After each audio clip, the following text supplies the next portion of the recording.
Selamat datang di konten belajar yang biasa aja. Jangan tegang, karena saya si guru yang biasa aja. Halo, saya Mangana. Saya di sini karena ingin. Kalau suka ya syukur, kalau tidak ya cobalah untuk suka. Karena ini presentasi yang biasa aja. Belajar yuk! Hai, kali ini saya akan menjelaskan mengenai kata benda dalam bahasa Indonesia. Tapi sebelum saya jelaskan, kita perhatikan dulu gambar-gambar berikut ini. Oke, siap-siap ya. Yap, ini adalah sapu, dan ini adalah kegiatan menyapu. Mereka memiliki kata dasar yang sama, yaitu sapu, tapi berwujud dua kata yang bermakna berbeda. Nah, apa sih perbedaannya? Oke, kita perhatikan contoh yang lain. Apakah ini sebuah games? Tentu saja bukan, karena ini hanya berjumlah satu. Tapi dalam bahasa Indonesia, ini disebut permainan atau salah satu jenis permainan. Dan ini adalah gambar seorang anak yang sedang bermain. Kedua hal ini memiliki kata dasar yang sama, yaitu main. Tapi ternyata ketika mendapatkan imbuhan, maknanya menjadi berbeda. Yaitu ada yang berupa kata kerja dan ada yang berupa kata benda. Nah, untuk video ini saya hanya akan menjelaskan mengenai kata benda. Untuk kata pekerja, tunggu video saya selanjutnya ya. Oke, kita mulai saja. Buku, kucing, rumah, pensil. Yap, keempat hal ini adalah kata benda jika dituliskan. Oke, selanjutnya ada 3 rumah, ada kumpulan rumah, ada rumah-rumah, boleh. Ada satu kata lagi yang dapat kita ucapkan, yaitu adalah perumahan, yang maknanya ada rumah lebih dari satu atau kumpulan rumah di satu lokasi, disebut perumahan. Jumlahnya lebih dari satu. Nah, ini adalah beberapa jenis permainan. Meskipun ini ada beberapa jenis permainan, tetap disebut dengan permainan. Entah itu jumlahnya hanya 1 atau 2, disebut permainan. Ini cukup berbeda ya dengan di bahasa Inggris. Kalau bahasa Inggris mungkin disebut games karena lebih dari 1. Kalau game hanya 1 permainan. Tapi dalam bahasa Indonesia tetap sama. Jadi, kata benda adalah sesuatu yang dapat dilihat dan disentuh secara langsung oleh kita sebagai manusia atau makhluk hidup yang lain. Nah, apakah ini saja? Tentu saja, tak semudah itu Ferguson.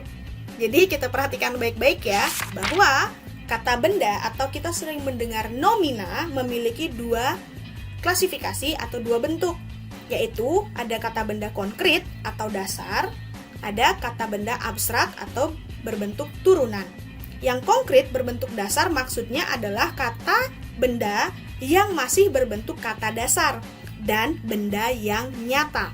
Seperti contoh sebelumnya, ada kucing, ada rumah, ada pensil, dan lain-lain. Nah, kalau kata benda abstrak yang berbentuk turunan adalah kata benda atau bahkan kata kerja yang mendapatkan imbuhan pen-an, imbuhan pen saja, imbuhan ke-an, atau awal akhiran an saja.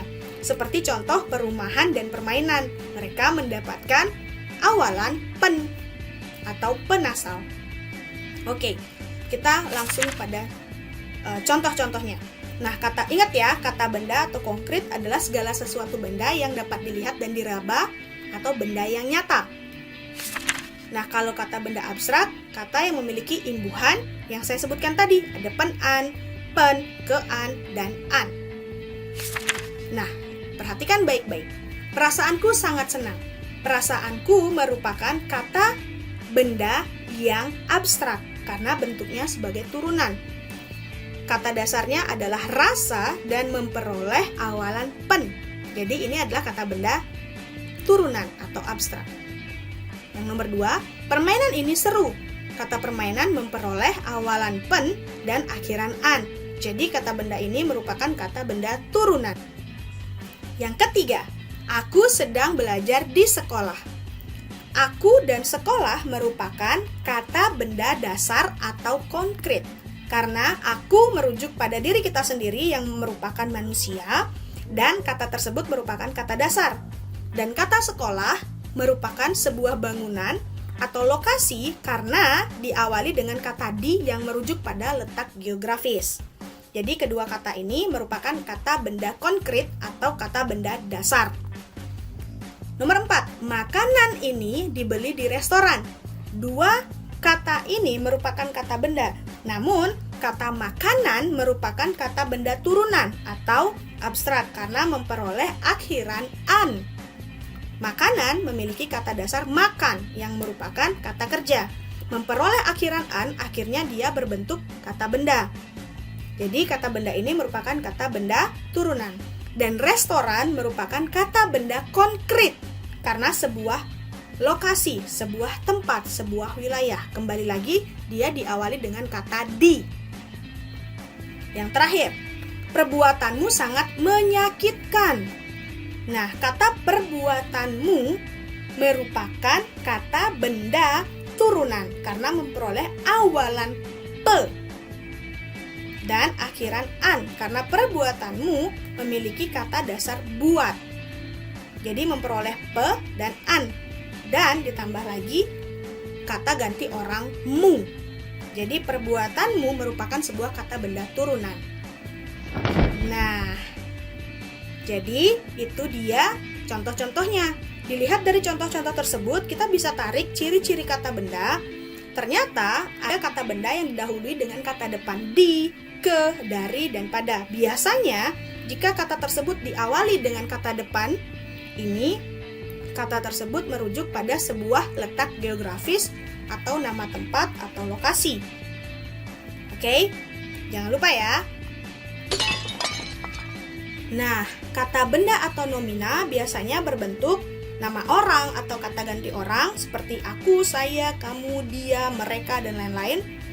Yang nomor 2 ada nama institusi, lalu binatang, Tuhan, peralatan, makanan atau minuman, nama letak geografis, dan nama kegiatan. Jadi dilihat dari bentuknya, dilihat dari contoh-contoh yang tadi, dapat ditarik simpulan bahwa kata benda adalah kata yang segala sesuatunya dapat dilihat dan disentuh. Selain itu, kata yang mendapatkan imbuhan pen-an, imbuhan pen, imbuhan ke-an, dan akhiran an. Nah, saya harap kalian paham sekarang apa itu kata benda dalam bahasa Indonesia, agar nanti kalian tidak bingung ketika menulis kalimat. Oke, terima kasih. Tunggu video selanjutnya.